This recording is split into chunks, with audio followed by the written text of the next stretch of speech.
All right, so this is going to be a talk about the future, and the great thing about talks about the future is you all get to laugh at me when I turn out to be wrong, which is why I'm going to talk about the distant future when you've all forgotten all about this. Okay, so today's talk is about fighting for the rights to be ruled by machines. It's about a future in which some sort of robot takeover has happened in a way, but people are not upset about that. They actually like it. And this might seem an unlikely thing, but maybe at the end of the talk you'll agree with me that it's not quite as unlikely as it may sound. All right, let's talk about engineers. This is a little bit self-centered, maybe. But let's talk about engineers and infrastructure engineers in particular, the sort of people who build mobile phone towers and, websites and indeed search engines as well. Things that connect us together and help us communicate and work together. What happens if these people start to lose faith in the legitimacy of their own governments? That's the question that I want to think about in this talk. This is already starting to happen. Uber is, of course, a taxi company. They run taxi services unlicensed in many areas. They sort of ignore a lot of taxi regulations. Not all. They have insurance and other things. But they ignore a lot of these regulations because they feel those rules have no moral legitimacy in effect, right? They argue these rules stand in the way of innovation. And there's some merit to their arguments. Google is currently in the process of ignoring an order from the French government, which has ordered them to expand the right to be forgotten globally. So the right to be forgotten allows you to get things removed from search engines if you don't like them and if they're about you. And Google says, well, this might be the European way of doing things, but it's not, for example, the American way. It's not fair to enforce this on the whole world. And so they'll probably be fined, right? Presumably, if you ignore what a government wants, you're going to get fined, possibly worse. But they do it because they feel this order has no moral legitimacy. This has especially become an issue in the wake of, Edward Snowden. He revealed many interesting things, many interesting things, but one of the things he showed us is that ordinary everyday objects like mobile phones, like things like the US Postal Service, for example, USB sticks, web browsers, ordinary things built to help people are being weaponized and used to attack people instead, without the people who built them knowing about it in many cases. And this is not, to me, a purely theoretical concern. I don't expect you to understand anything that's written on this slide, actually. In fact, I'm pretty sure whoever wrote this slide at the NSA doesn't understand it either, because this is a slide about reverse engineering things. But I do understand it because it's a slide about reverse engineering a system that I made, actually, when I was at Google. Actually, I was tech lead of the team that designed it. It's an internal security system, and this junk down here at the bottom, if you can see this is unreadable to you, but I can read it. And what it says is that they use this security system we built that's intended to keep people safe from hackers and things. And they were using it to target people in areas of the world where there are drone strike programs. So they were using it to assassinate people, in effect. And that is not acceptable. Well, these days I don't work for Google, I work on Bitcoin. Bitcoin is a system designed from the ground up on the assumption that governments can't be trusted to run the financial system. The very first key selling point on the website, the very first website in 2009, was escape the arbitrary inflation of central banks. Right? It's basically an economic and political statement. If you don't trust governments not to inflate your currency away and things like that, then maybe you want a currency that isn't controlled by governments. And by implication, not controlled by anyone at all. Now, these sorts of things are quite rare, and the reason is, what engineers are realizing slowly is that if you build it, they will come. If you build IT, in fact, they will come, and by they, I mean people with an agenda, right? Political agendas you may not agree with, and it's extremely difficult to avoid the subversion of shared infrastructure, designing things so that they can't be turned against the people who created it, can't be used to enforce some social agenda is extremely difficult. Bitcoin has all kinds of complex mathematics and innovations in it to try and ensure that no one person can control the system, because it's a system of money, obviously. Money is power. And the result of what's going on in the modern world is that ordinary people like you guys who attend this conference, people like me, just ordinary people who design and develop infrastructure are being dropped into the middle of these transnational power games that are much larger than themselves. And often, they don't want to be dropped into the middle of these power games, right? And unfortunately, this is a fundamental truth of modern day infrastructure engineering. You will always lose. There is no way you can ever win in this world, because if you build a successful global infrastructure. It can be suddenly used by millions of people or even billions around the world before you even know it. And then suddenly, all these different governments will come to you, and if they have contradicting requirements, there's no way for you to succeed. You are very, very likely to end up, at best being fined and publicly shamed, and at worst, possibly jailed. And there's no way out, right? Because it's just inherent in a global world where you have national governments that don't agree. So let's talk about self-driving robotic cars, right? We talk about self-driving cars, they're effectively robots, right?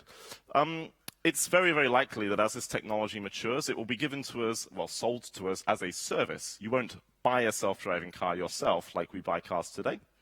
Because when a car can drive itself, obviously it makes more sense to run it as a taxi service. And all of the robotics experts that are developing this technology, they're all working at companies like Google and Uber, which are service companies, right? So when this arrives, you'll probably summon a self-driving car through your Google Maps app or through Uber or whatever, and it'll come and pick you up and drop you off, and that way you don't have to worry about maintenance or parking or fueling or anything. It'll be super cheap. You can't take taxis everywhere today unless you're very rich because it's too expensive, but this will be cheap. Let's think about the implications of this, given the world we live in.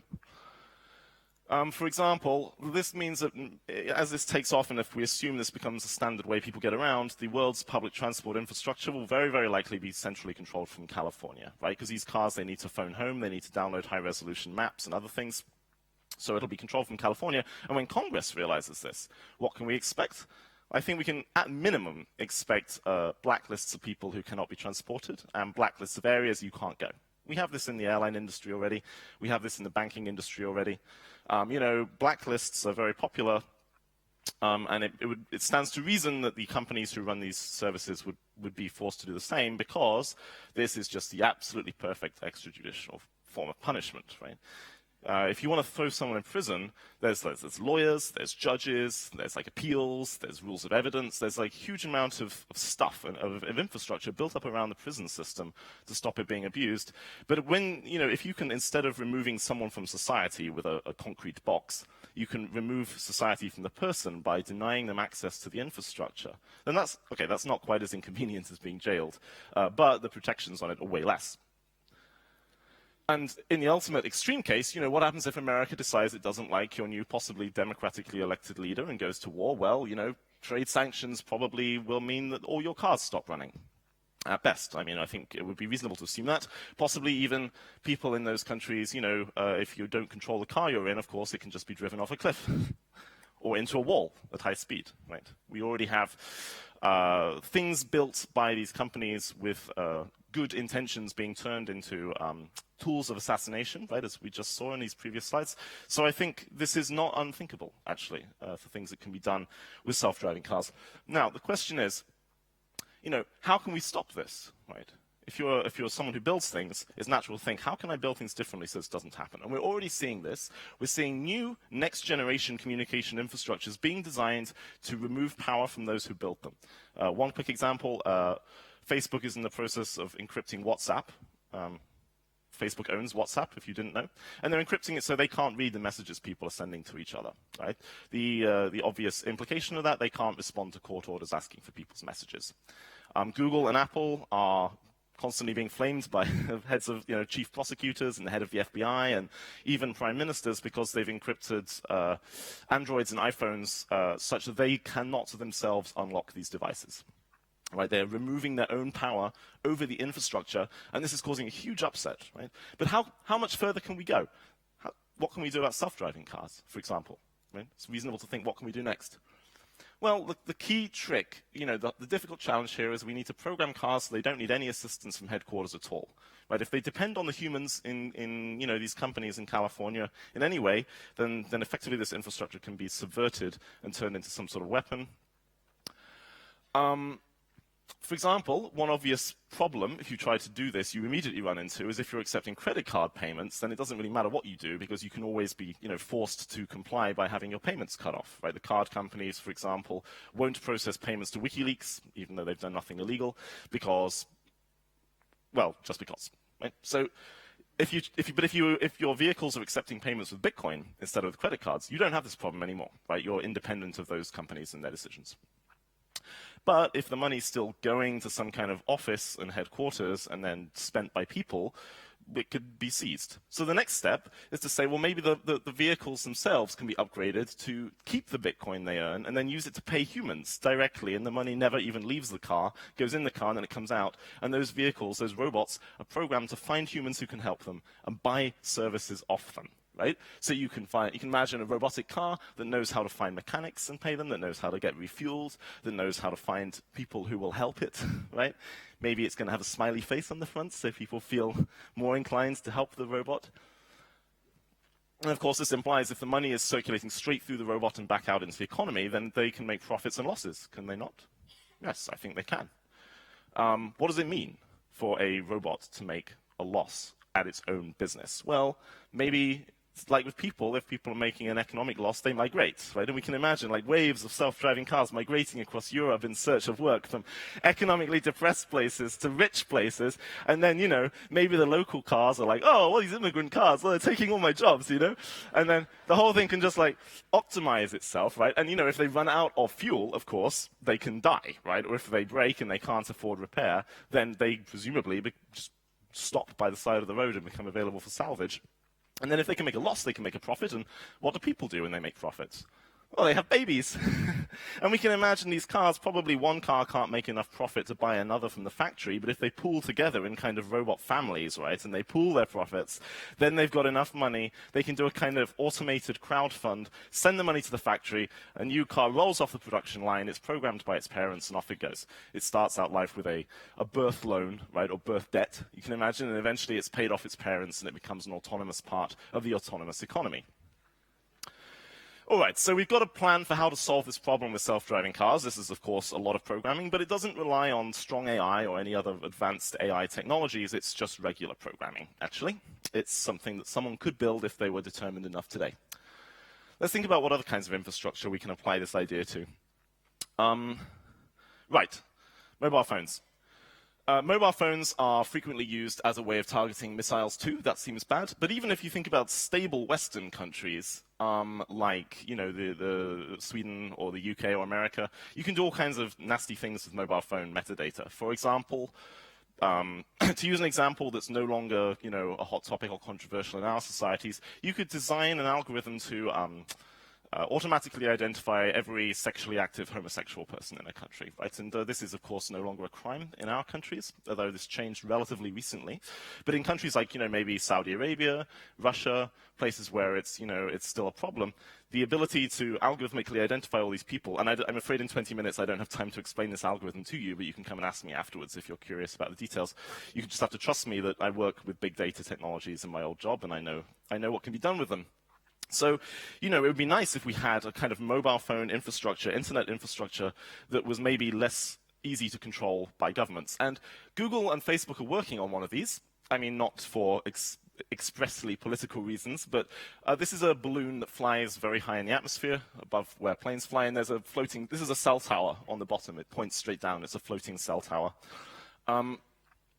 And the goal here is that you build them and they fly in the atmosphere and they fly over countries and they can provide internet access to remote areas that don't have wired internet access. Right? That's a justification for this. Obviously, they can also fly over countries where the internet is censored. The interesting thing about this is that, of course, reasonably advanced governments can shoot them down with missiles, right? I mean, obviously, it's just a balloon, right? So that's not going to pose a problem to any government. But the missiles are much more expensive than the balloons are. So, a government can try this, but who's going to win, right? Google has already designed a robotic factory that can manufacture these balloons at a rate of like 10 to 20 per day, and that's a prototype. You can imagine a full-blown production deployment could have a robotic factory manufacturing these at much higher rates. And even if Google and Facebook, don't use this sort of technology for political purposes, eventually it will trickle down, and we can imagine, hobbyists. We heard an amazing talk yesterday from, effectively hobbyists who are building rockets to go into space, believe it or not, right? They're doing what NASA did in the 50s. And we can imagine the same thing where, indie people do build these sorts of infrastructures and float them, and they can collect payments for the internet access via Bitcoin, because that's politically neutral money, and then build a form of internet which is sort of a fundamentally politically neutral. And that's very important because if you wonder what trust is, then if you look in the dictionary, you'll find this definition: a firm belief in the reliability, truth, or ability of someone or something. Well, machines are reliable, right? And machines can be extremely truthful if they're not hacked. And they often have good abilities. So in some ways, machines can even be more trustworthy than humans can be, because they are much simpler and they don't have agendas. So we've had this vision in future in which machines are programmed to control themselves more and more, and it's not for efficiency or speed or commercial reasons, but it's for political reasons, right? Because when you trade with a machine, you know it's not going to stab you in the back because of the color of your skin or your religion or anything else. And ultimately, you're going to have machine-run infrastructure that can become to be seen as more reliable, more predictable, more honest, better capitalists, actually, less likely to scam you, less likely to change the deal halfway through. All kinds of bad behaviors that humans engage in can be programmed out of these machines, and some people will come to prefer them. And that will presumably lead to some sort of conflict, because not everyone is going to agree that actually humans are not as good at this stuff as robots, right? I mean, we're talking about very fundamental elements of business here. So is this going to be the new left versus the new right? Left-wing versus right-wing politics is becoming steadily less relevant in our society over time due to the convergence of economic policies. But people love a fight, so will this be some new kind of fight, right? I think so. Politicians already demonize infrastructure that doesn't answer to them.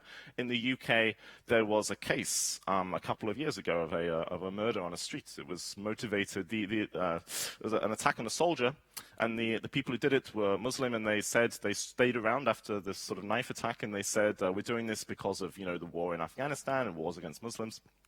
And the UK government had an investigation, and they ended up saying it was Facebook's fault because one of these guys had posted some kind of somewhat vague, somewhat specific threat, depending on how you read it, on Facebook as a private message, and then Facebook didn't report it, therefore it's their fault, right? So this is already happening. And I think what we'll see is, older people will come to prefer the rule of humans because that's what they're used to, and so will some young people as well, but we'll see this generational split where other young people who have grown up with technology and smartphones and with essentially robotic infrastructure already will come to actually be comfortable with it, and perhaps eventually prefer it. Now, I'm an optimist. I think we'll muddle through. Even if this sort of future I've outlined sounds a bit scary, I think, building completely autonomous infrastructure is actually not that easy, right? You saw with the description of how to do it for self-driving cars, it's not intuitive or easy at all. So there's plenty of time for this sort of thing to be debated and for some kind of reasonable middle path to be found. And I hope you all think about that. So thank you very much for listening.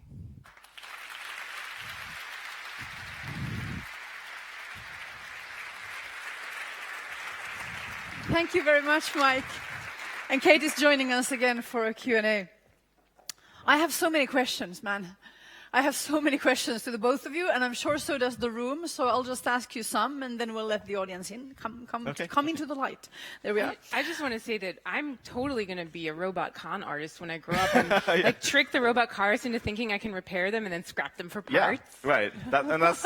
That's the easiest way to kill them, actually, and I would probably do the same, because I would smash that insect without hesitating, so why not? But that's one of the challenges of building these robots, right, is how to prevent the much smarter humans that surround them from scamming them out of existence. Already there, I think your utopia is undermined. Possibly, yeah. I'd like to just say one thing that I was thinking. You were talking at the beginning about the dangers of letting, for instance, private companies control all of our infrastructure. And then you were also talking sort of categorically as governments, as an enemy of all sense. I think that's... For somebody from the Nordic countries where we generally have a, globally speaking, astonishing level of confidence and trust in our governments, that's a strange or surprising attitude, or it certainly feels a little foreign. So are you saying that there is no distinction between governments and governments? Because no. Isn't regulation our friend? Asks the Swede. Right. Yeah, no, these things do vary locally, and I see this all the time in the Bitcoin space, because you have people debating next to each other, and some are American, and some are European, and some are Chinese, and these people all have very different ideas about government. Realistically, right, to be totally honest, this stuff is being designed by it's being designed by people all over the world who mostly live in California. So the American government is exceptionally aggressive and not very trustworthy, right? They've been, the tech industry has been lied to many times, by these people. So there's ultimately a lot of this infrastructure is being designed from a somewhat American perspective, and that means it's being designed on the assumption that governments cannot be trusted. And yeah, I mean, if Sweden wants a different communication infrastructure that's completely open to the Swedish police, then someone is going to have to build it that way. Right? You were also talking about this trend of moving, of engineering things in a way that takes power away from the people that built them. That seems like a very good solution. It also seems like something that is completely counter to the interests of private enterprise who are developing these services. That's a common idea, but it's not really that true. I mean, you can see Facebook is already doing it, so it can't be counter to their interests, right? These companies make money off advertising because people don't really want to pay, or that's the prevailing idea. And it's also very hard to, like many people in the world don't have credit cards. So the only way they can really pay for the costs of serving them is through advertising. And, I think as payment systems get better and people decide maybe I'm willing to pay, as many WhatsApp users do, then, these companies don't have any actual inherent hatred of privacy or anything. It's just like the inherent issues of giving people free services, and people will be able to find new balances and new compromises there. Kate, when do you think will this robot utopia will come true? I didn't say it was a utopia. Well, or dystopia. When will we see robots everywhere in our daily life, do you think? Well, I mean, what I thought was so interesting about Mike's talk is that what he's talking about isn't that far off. Like you said, a lot of this could be built with the technology we have today. So I think in some ways we might already be in the robot utopia or dystopia. I think it's But in terms of robots being everywhere, I think it's going to be a gradual development over the next few decades, but it's definitely coming. Sergi, with a happy face. It's wonderful. Do you think, though, I was thinking about this thing with the cute robots and our appeal, the appeal that they have for us. Is there also something about I don't know, but there's something that feels a little off with it, like it's easier to instantly love a cute robot than a human, because humans are so complicated and difficult and not always very cute at all, and they can be evil or ugly or feel different or other. So is there some aspect of the human dynamic that makes our emotional responses to the robots stronger, do you think, because it's easy? I think that's a really great question, and that's actually a concern that some people have, that robots are going to be so well designed that we'll prefer that type of relationship over interacting with other humans. I'm a little bit skeptical about that. I think that humans are capable of a lot of different relationships. So, for example, we have relationships with our pets, and people who spend a lot of time with their dog, no one else says that they're using the dog to replace humans necessarily. It's just a very different type of relationship. And I think robots, because they won't be as complicated as humans, also will be valued differently than humans. And I think many of us will even learn to value human contact even more, because it isn't easy and because it requires work, and it might be more rewarding because of that. I also thought it was special that this idea that the model that you suggested was essentially letting robots create a sort of capitalist market among themselves.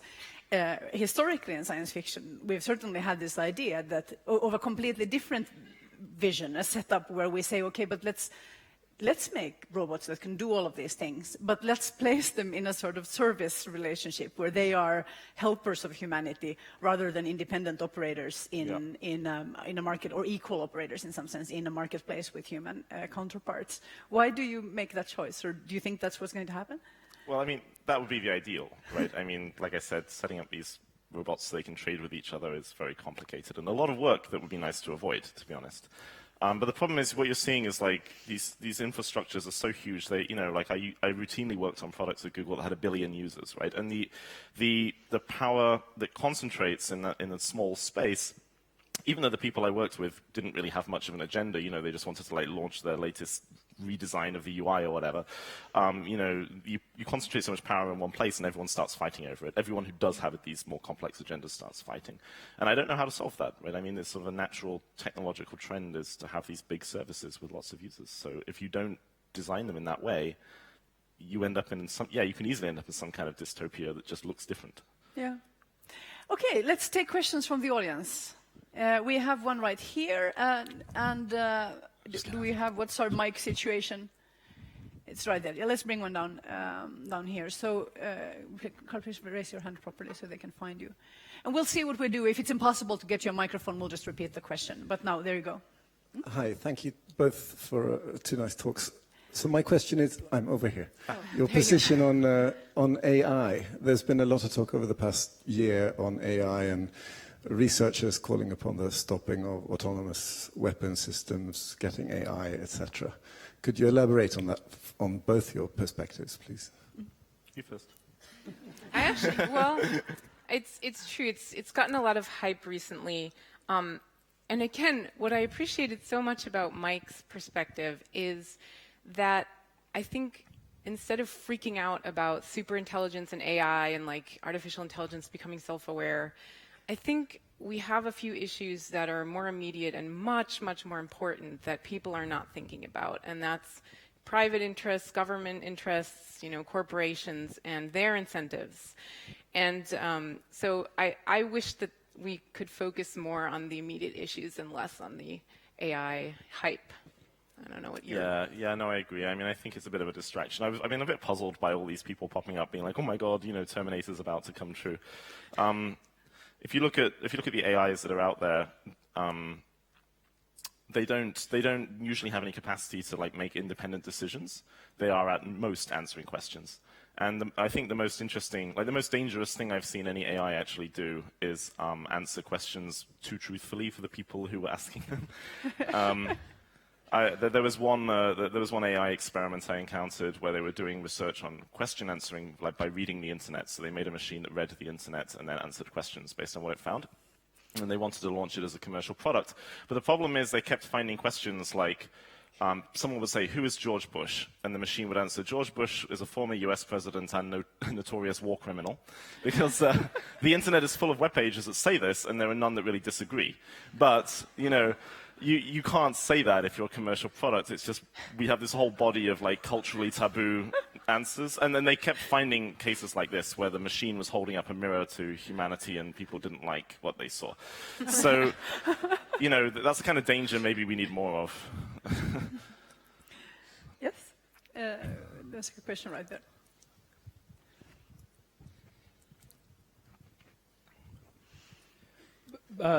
Bitcoin is probably one of the most high-profile examples of an effort at decentralizing something recently. And as I understand it, Bitcoin has itself had some challenges in making sure that stays true. There are certain groups of miners who have consolidated power, and then they've had to be asked to disband or deconsolidate. Based on your experience with the community, what do you think are some of the challenges that we'll see when we extrapolate that further into other industries? And what are some things that you would change that you've seen in Bitcoin if you had a chance to do over? Yeah, wow, that's a huge question. It's true. I mean, the problem with I said at the last slide, it's really, really hard to build these decentralized systems, and it will take a long time for that reason, because there's sort of there's a tension between the decentralization of power, but economies of scale and specialization of knowledge. So what we see in the Bitcoin world is again and again, we want a system where everything is decentralized and everyone effectively does things themselves. But then someone comes along and says, well, I can become an expert in this little area of the project and I will do it for everyone else. And you get this sort of natural re-centralization. And this is why no one can like beat Facebook or Google or whatever, because they have huge economies of scale. And yeah, this may be ultimately, there is no solution perhaps. Bitcoin is the best test case for this, right? I mean, if you are interested in these topics, watch and see what happens. And if Bitcoin can be made to work and stay decentralized while still becoming big and useful and easy to use and so on, then maybe that means we can do it for the rest. Do we have one last question? Where I can't hear or see. Yes, hi.